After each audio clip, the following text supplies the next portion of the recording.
Paralysie cérébrale est une série de troubles qui affectent le cerveau et le système nerveux d'un individu. La maladie est généralement causée par une lésion cérébrale pouvant survenir avant, pendant ou peu après la naissance.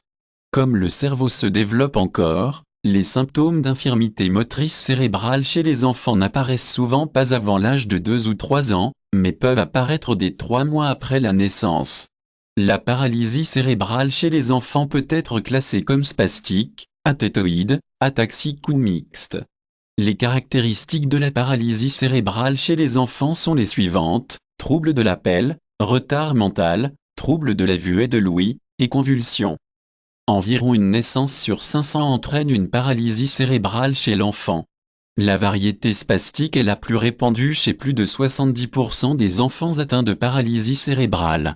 Les enfants atteints de paralysie cérébrale spasmodique ont généralement des muscles raidés faibles, ce qui peut amener les tout-petits à marcher sur les orteils ou à faire basculer une jambe par-dessus l'autre. Sous ce type d'infirmité motrice cérébrale chez les enfants, la vision peut être affectée par la survenue d'un œil paresseux ou des yeux croisés. Parmi les autres caractéristiques associées à cette forme de paralysie cérébrale, notons un retard mental grave, des convulsions et une difficulté à avaler. Des difficultés à avaler peuvent causer des difficultés respiratoires et éventuellement endommager les poumons. La forme athétoïde de la paralysie cérébrale est moins fréquente. Elle touche environ 20% des enfants nés avec une paralysie cérébrale. Les enfants atteints de ce type de paralysie cérébrale ont souvent des mouvements spontanés des membres et du corps. Le mouvement peut aussi être irrégulier et peut devenir plus imprévisible quand ils deviennent excités. Les enfants peuvent aussi avoir des difficultés d'élocution prononcée et être atteints de surdité nerveuse.